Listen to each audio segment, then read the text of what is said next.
and welcome to the Career Boost podcast from the Medical Portfolio. Today's episode is a particularly special one for me because our guest is someone who has had a profound impact on my own journey, Professor Ricardo Fontes Carvalho. Ricardo has been a mentor to me since my medical school days, and it has been a real privilege to learn from him and collaborate with him over the years. Ricardo is the head of the cardiology department of Hospital de Gaia, and he holds prominent leadership roles in the Portuguese and European societies of cardiology. He has been a driving force in advancing cardiology training, particularly in cardiovascular imaging. His commitment to education, innovation, and excellence in clinical practice is truly inspiring. Ricardo, thank you for taking the time to record this podcast. Hi, hello everybody. First of all, thank you very much for this very kind introduction. It is with great honor and privilege for me to be here with you today, and especially with Ricardo, which is, I would say, to start, one of the reasons why it makes sense to be cardiologist, to be an educator also, and to give to the younger people some small tools that make them go even further and further than even us. So it is great to be here, and it is also emotional to be here in this podcast. Thank you so much. And let's start this. Your career path has been truly inspiring, and I would love to start by looking back a bit. Could you walk us through some of the defining moments that shaped your journey in medicine and cardiology? Well, it is always difficult to summarize and look back. The good thing, and I was thinking about this, is that I'm still very young, okay? So it is difficult to have a career podcast while I'm still 44.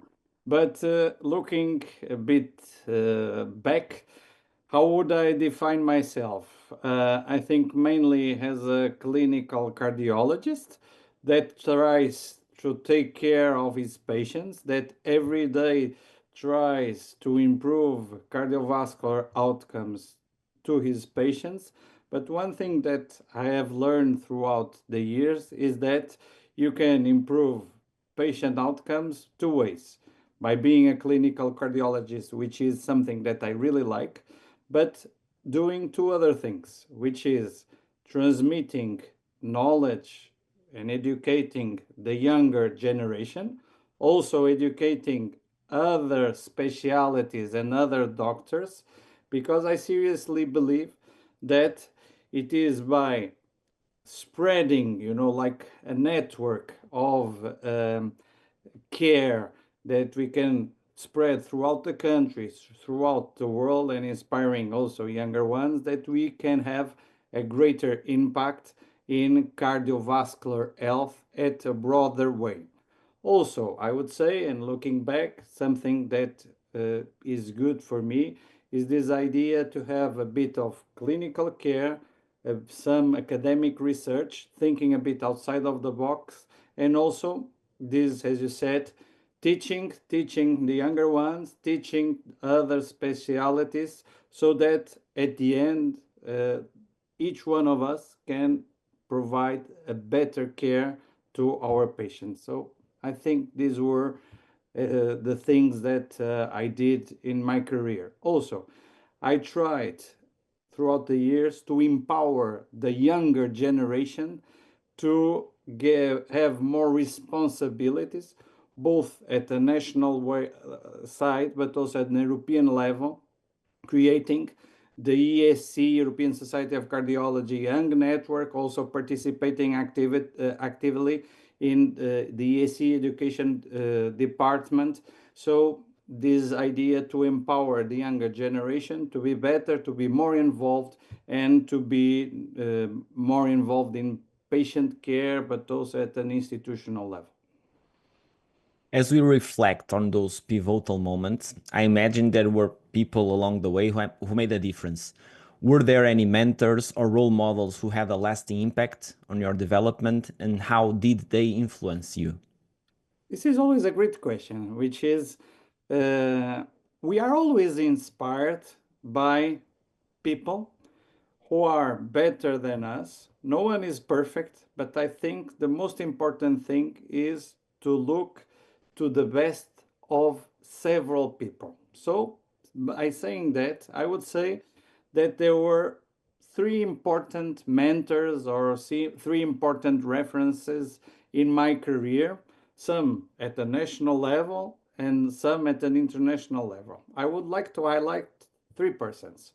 First, it was one of my closest mentors, which was Professor Leite Moreira, which was the professor in the Faculty of Medicine, University of Porto, who was the person who inspired me to go into an academic career, who inspired me to do clinical research, but who was an example of personal integrity and an example of what is a good person, that it is inspiring to us. Then at the second level, I would say that the second person was my first head of department, Dr. Vasco Gama, who was a fantastic person, especially in his innovative way and thinking outside of the box. Sometimes we would not agree with all things that he did, but now that I'm a bit older and looking back, I see how important it is to be innovative, to think differently, and to push things further. At an international level, I would say that the person who strongly influenced me and still influences me is Professor Valentin Fuster. Why? Because it's mainly three things. First, because it shows us that it is possible to have a very strong academic and clinical research career. The focus that he has on prevention, on educating also the younger generations.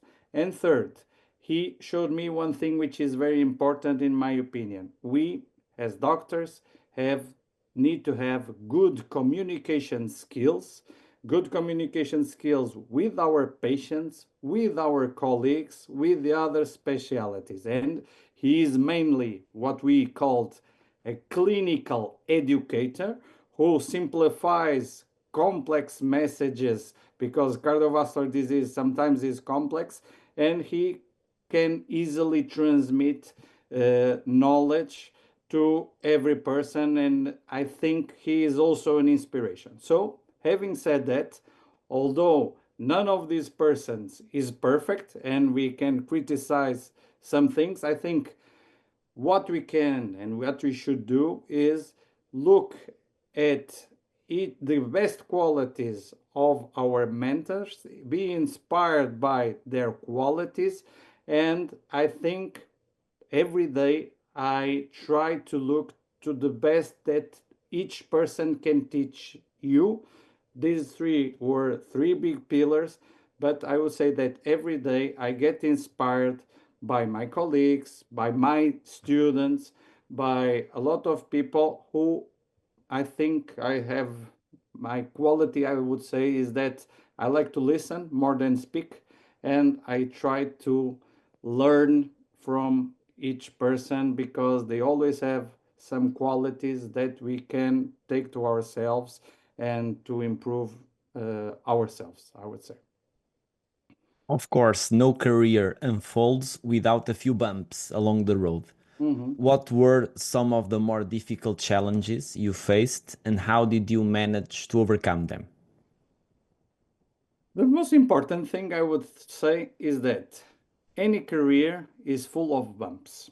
Any career is full of highs and lows, especially in our mind, okay? Because sometimes things to the others appear to be going quite well, but yourself has doubts, have uncertainties. We have days where we are happy, where we are not so happy, and especially for me, I think I am a person who is demanding with myself sometimes too much. I'm not easily satisfied. I think it is normal that we go into highs and lows. Looking back, and I think I still have this challenge, is how to combine clinical duties, being a good doctor, which is for me probably one of the most important things, the academic responsibilities and the department responsibilities, because managing people and managing a big department has it is the Gaia Hospital is not easy, but manage this everything with my personal life, with family. This is all sometimes the greatest challenge. So I think this is not easy to combine everything. I think this is the greatest bump that we have in our everyday life, but this makes us also feel stronger. And one thing that I think it is also important, and this is something that I advise every people to do, is to not concentrate in only one thing. It is good to have different things happening, like being clinician, sometimes researcher, sometimes educator, sometimes teacher, sometimes personal life, because sometimes you have these ups and downs in one area, and when you are a bit dissatisfied with something, you concentrate on another. And I think this is one thing which is good, not to have one single objective, not have one single aim, because it is something that you don't, if you do this like this way, sometimes there's too much things happening, but a lot of times when you are a bit dissatisfied, because this is normal, this is part of life, don't get upset with this. When something in your career is not going well, you can go and slightly adjust to other things that can make you at that moment happier or more satisfied. So, having said that, I think this is the most demanding thing. Looking back, I had several challenges. Sometimes they are, as I said, clinical challenges with patients. Sometimes things don't go exactly as we would want. Sometimes I had problems in dealing with people and we get upset. But the good thing is to find this balance when something is not going on, going to another thing to try to compensate the other. So I think that looking back, and I think this is the most important advice that I can give to a younger people. Okay, be determined. This is very important. Know what you like, which is the most important thing, but try to have two or three things, not concentrate in only one thing, because I think this is good for your mental health.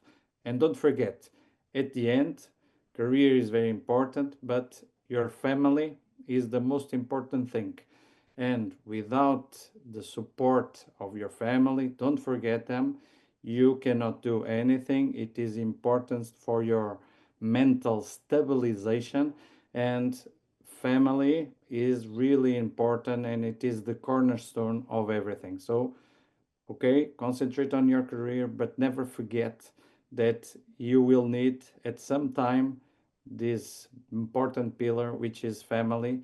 And this is, I think, a very important message to avoid these ups and downs, which are normal in your career. Not always things go as you want.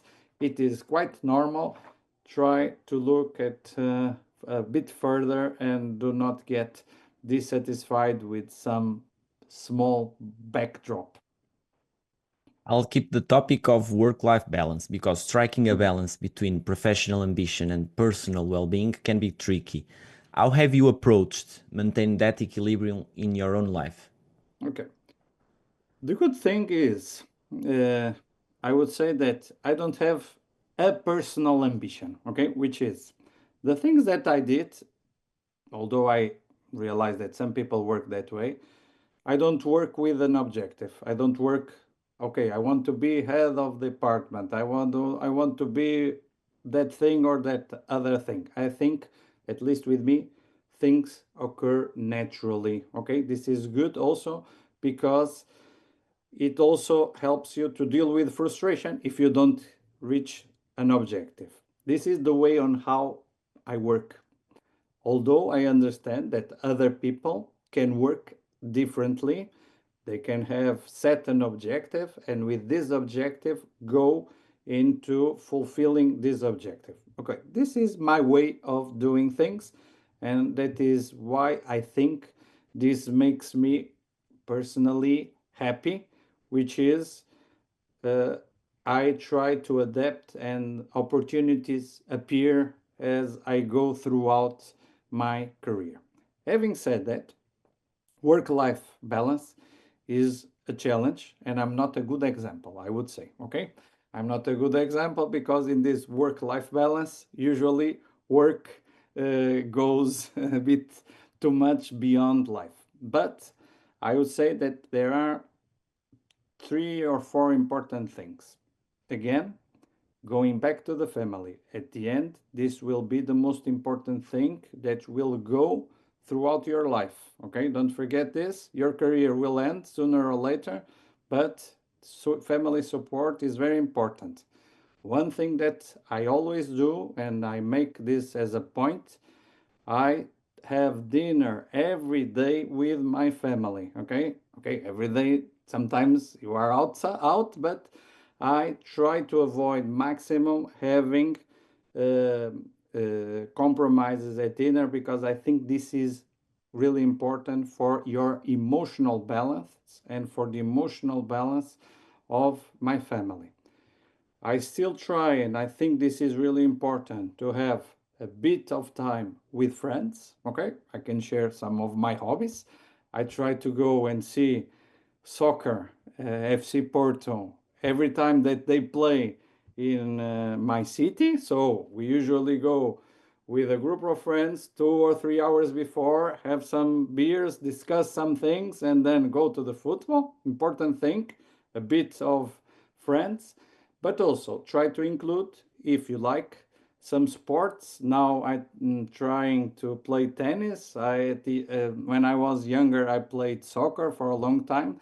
So I think this work-life balance, although for me work is something that I do a lot. Sometimes I would like to do less, but at the end, my work life balance works well. And what I think is, and this is really important as a message, I would say, that my work life balance is different from other people. Okay, so my work life balance is good for me how it is, but other people do do don't for their personal well-being prefer more life work balance. So my message is, don't make what makes you happy. Okay, and do not follow what the others do just because they do a different way, because your work life balance can be completely different from the other person, but this does not mean that you are happier or less happier than the other person. So adjust your work life balance, which sometimes for some is a bit more work and less life, personal life, and for others it is the other way around. What I think is important is that you feel well. And another thing, which I think is important, is that sometimes this goes ups and downs. Okay, there are some times in my life where I have a lot of work and less personal life, and at other times of my life where I have more personal time than work. Another thing, which is, I think, important, at least for me, but more and more, I think this is important to everybody, is try to get out of your comfort area, try to travel, at least try to go to a different place. The further you travel, at least for me, the more important this is to do the two things. First, to relax the mind, but also to open your horizons. I travel a lot, both for professional but also for personal reasons. And every time that I travel, the more I am more open minded, which means I'm less dogmatic, I'm less self-centered, and I learned this. What works well with you does not work well with the others. And I think this is very important, even to go to not only traveling by leisure, if you have the opportunity, see in your work different working realities. One of the things that I mostly like is to go to other countries, for instance, Asia or Africa, and go there, be with doctors and in other hospitals and see how they work with different realities. This is one of the most enriching experiences that you can have.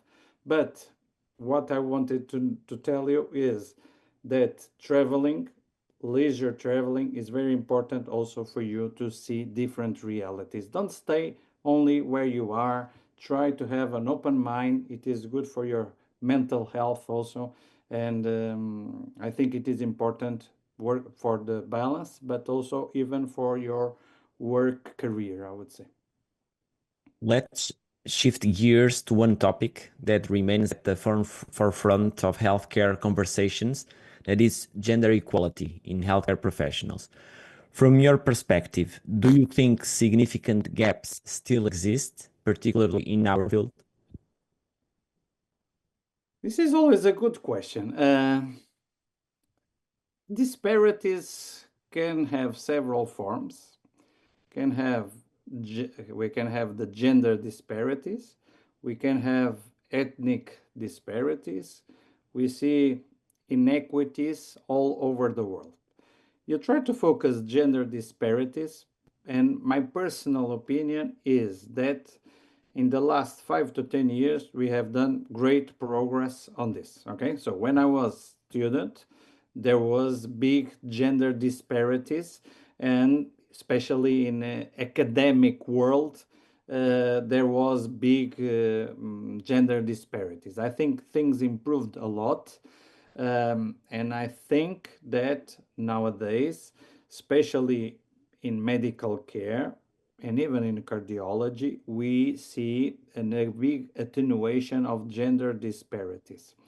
So what I mean with this is that there is still a lot to do, okay, especially to have more women to have leadership positions, okay, and I think this is important because it is important to have to strengthen to have more strength to have more women in leadership positions. The good message is that I think we did a lot, but also, and I confess that sometimes we should not go into the other extreme, okay? Because I think sometimes we are going to the other extreme, which is sometimes are seeing that this kind of movements are also inducing sometimes that some people are going to some positions just because they have a certain gender, they have a certain sexual orientation, they have a certain ethnic background, and I am in favor of meritocracy. I think meritocracy is the most important thing, either if you are men or women, if you have independently of your sexual orientation, your geographic area where you come from. And I think this is the most important thing. And for me personally, I never choose a person to give a talk or to have a certain leadership position because of being woman or not being woman. I think this is the spirit that we should have. Meritocracy is the most important thing. Navigating these systemic issues require critical thinking and willingness to adapt. How do you personally keep your analytical skills sharp and ensure you are always learning and evolving? Well, this is a very complex question. I think that a good doctor needs a lot of flexibility, needs a lot of improvisation, and it is always learning with your peers, with other doctors, with your patients, with the other people, either nurses, uh, operational assistants, everywhere. I think we are very, very lucky to be doctors, especially if you are clinician. In my everyday practice, I do a lot of clinical work. Okay, so I see every month probably hundreds of patients. Okay, and I think this is really important for what you were asking, for having open mind, to be flexible, to adapt to the person who is in front of you. So I think this is one of the best skills that we can acquire and learn, and we are lucky, as I said, to be doctors, is because you have contact with so many different people, with so many different ways of thinking, so many different ways of dealing with life, okay, which is something that we face every day, that you immediately learn two things: to be flexible, adjust to the other, improvise. Sometimes you need to improvise, not be stuck in your own ideas, but to be, as I said, open minded and always try to learn with the others, try to adapt to the other, and to be, I would say, humble. Okay, because we as doctors need to be humble enough to understand that in front of you, you have another person who sometimes think differently, and it is you, doctor, that needs to adapt to the other and not the other way around. So I think this is important, not only on the way on how you communicate with your patient, but gives you as a person and as an individual a very important insight to what you asked to, throughout your career, throughout your life, adapt yourself, and, as I said, be humble enough to know that you are not always right. The thing that you think is not the only way of thinking, and that you need to adapt. Let's discuss now leadership. In Mhm. your experience, what do you think truly sets great leaders apart from the rest? Well, this is also a very good question. Not sure if I am a good leader. Still, I'm trying to learn how to be a better leader, I would say. It is something that you also learn, okay? And but I think that the most important thing, I would say, is two or three things, I would say. First, integrity, okay? Which is, you need to be based on integrity, because it is with integrity that the others understand what you are doing, why you are doing. Not always we take good decisions, but at least they understand that you try to give focus and to be an integral person. So I think this is a very important quality, and a very, very important quality of a leader. The second thing, and going to back to the first one, which is listening to the others. Okay, sometimes you have your own ideas, and you think that you are right, but it is by listening. Listening does not mean agreeing, okay, which is very different, okay, which is listening to the other point of view, try to reflect on what the others think, and then you can agree or disagree, but at least you learn something. Again, this is what we learn every day with our patients. Sometimes they don't agree with you, but you always hear them and try to adapt. Being a leader is also this: improving communication, listening, and then sometimes trying to incorporate what the others think. Then I think another important quality, which I think it is more and more important, is to try to improve communication, okay, with the people you work with. Sometimes it's not easy because being a leader, being a head of department, or it is not easy to manage time and to have time to communicate always. But sometimes I think it is important to communicate your decisions, why you did something or not, because it is, if you have these two pillars, if you have integrity and improve your communication, the others will understand some decisions that sometimes they will not agree with you. It is normal. We have different views of the world, everybody has, but at least they understand also your point of view.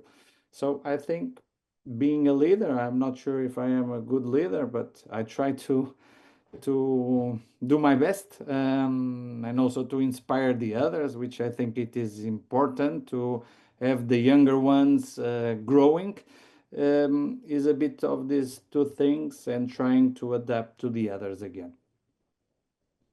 Looking back on all of this, if you could offer your younger self a single piece of advice at the beginning of your journey, what would it be? This is a good question also. Looking back and uh, looking when I was younger, first I would never thought that I would be doing this now, okay, which is a good thing, I would say, okay, because I have never imagined being head of department. I have never imagined to have international positions. I honestly, this was something that happened sometimes as a mistake. Sometimes as a mistake because some of these positions, looking back, I have personal doubts if this was a good way of going, but this is normal.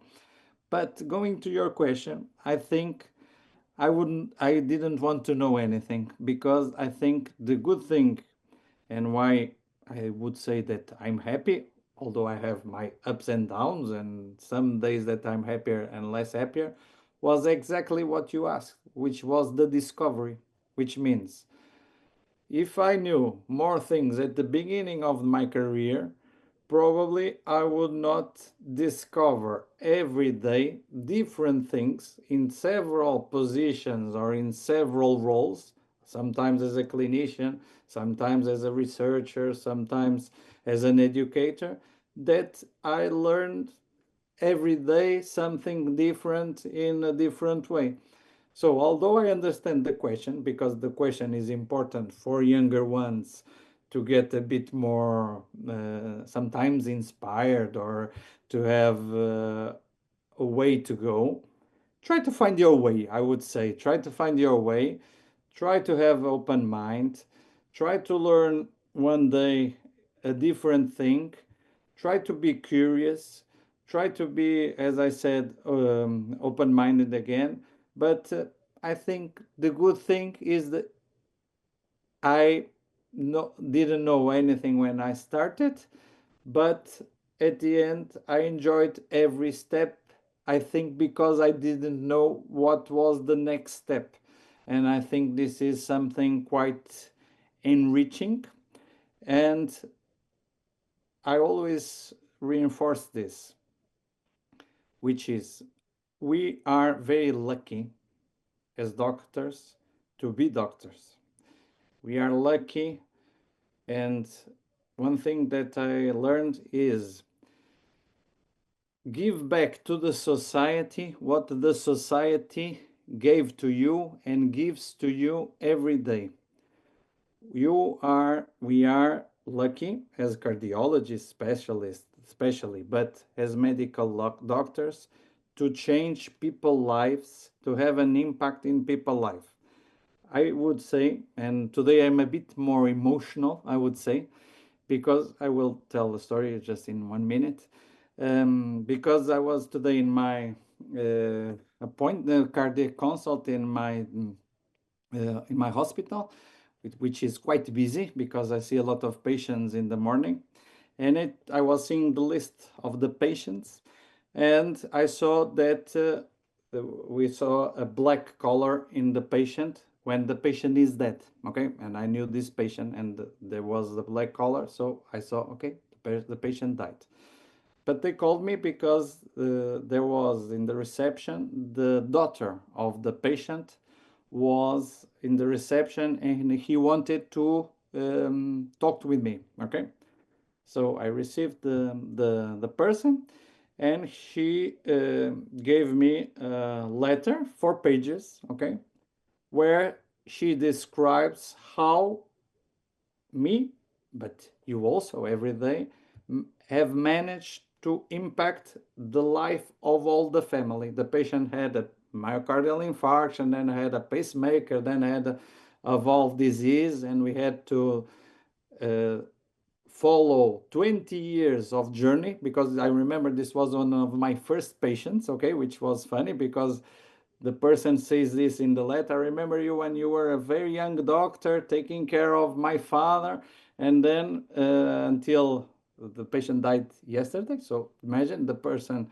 uh, came to the appointment in spite of the patient death previous day, uh, and how you could impact the life of this family, because he described very well that it was by our work, by what you do as medical doctor, that you could provide some very emotional moments to this family, which she describes very well in this letter that I have here with me. So having said that, again, I think we are lucky to have a positive influence on the personal life of your patients. Remember that behind a patient is more than a patient, is a family, and this is something that we should be thankful, because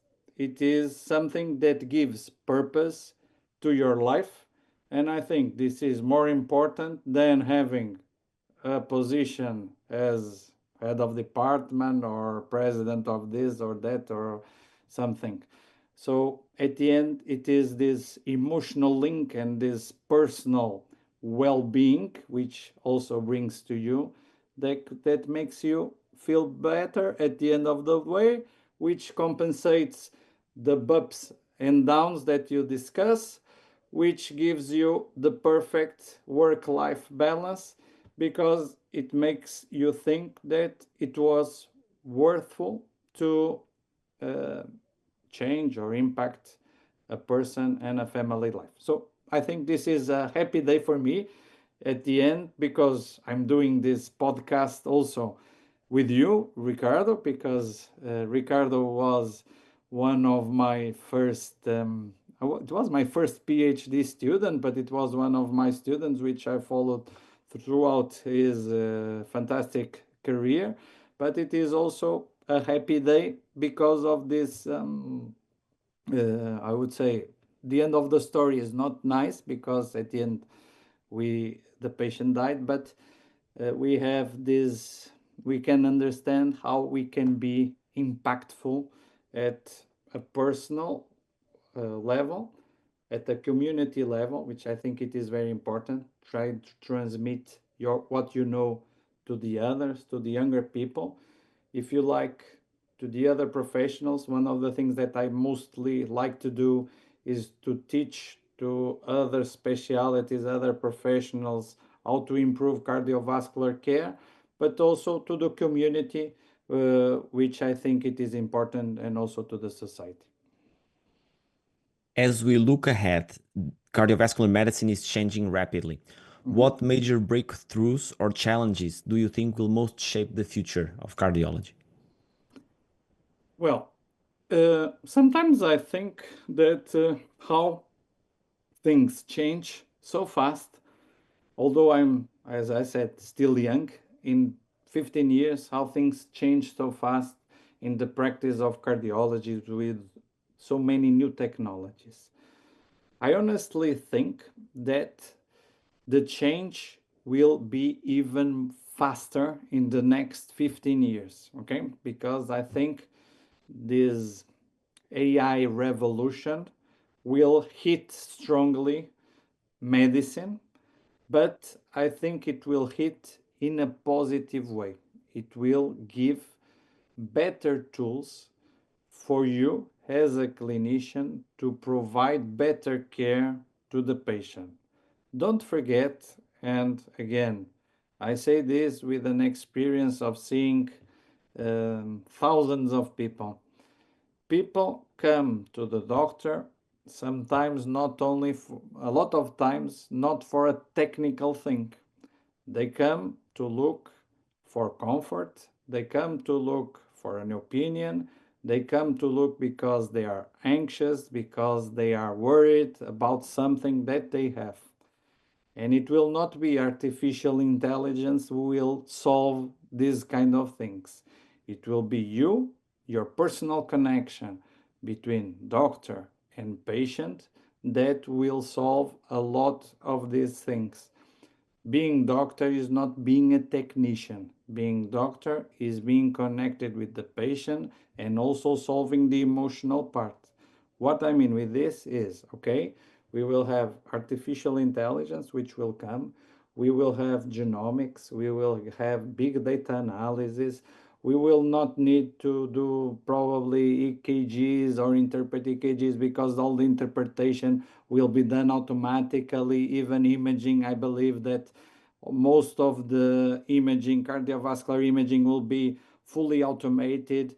The diagnosis we will improve our diagnostic skills, but at the end, all of this will be make you a better doctor because it will improve your technical part, but at the end, the missing link, it will be how you will communicate all of this to the patient, because patients will not want to hear a computer saying a diagnosis.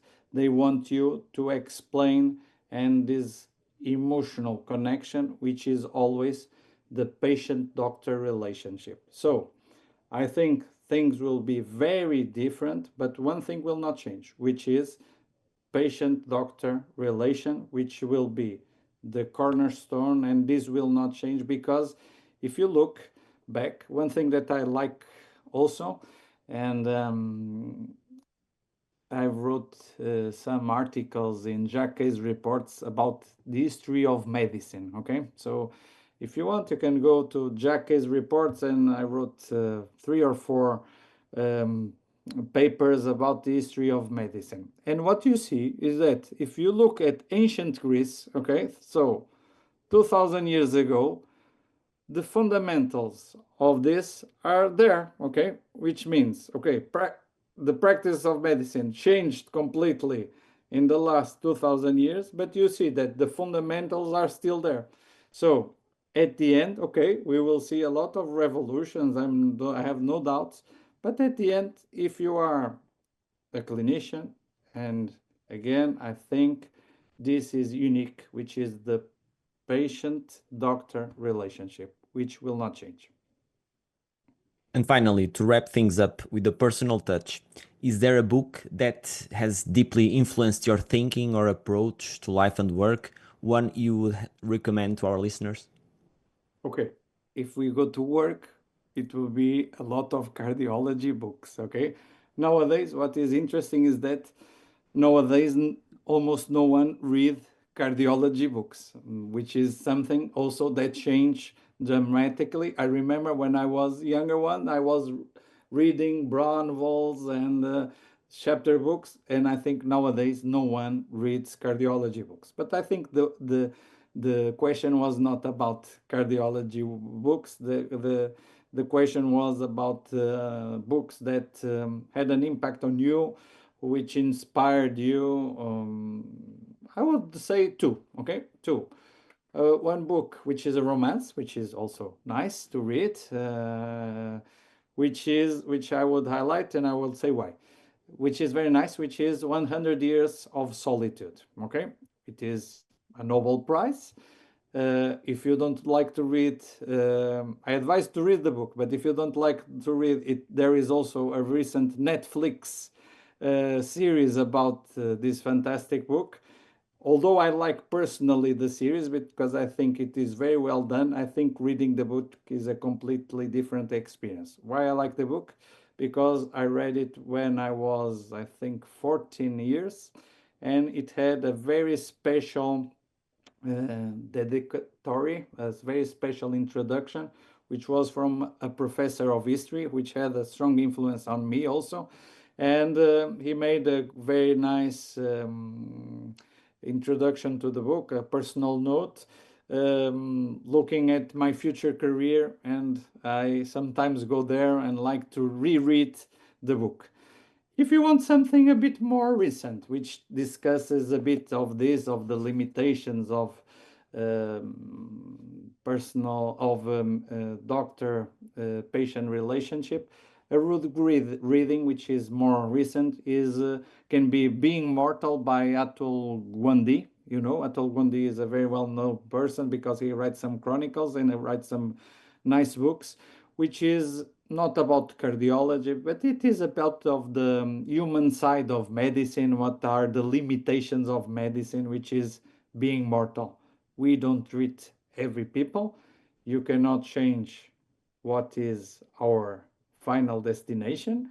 But as I said, and as I told you in the previous story, sometimes you don't change death, but you can change, as I said, the patient, you can change the family of the patient, you can have a strong impact on personal life of so many people that you have around you.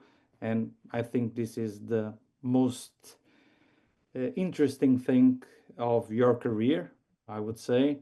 And to finalize, I would say that don't forget and don't forget that being a clinician is very important now in a time where cardiology is so technical, where sometimes you are only the technical technician of one technique or one treatment.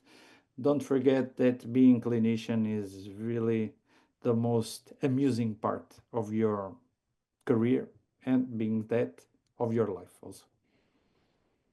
Ricardo, thank you so much for sharing your insights, experiences, and wisdom with us today. It has been a real privilege to have this conversation. And to our listeners, thank you for joining us, and we'll see you next time on the Career Boost podcast. Thank you.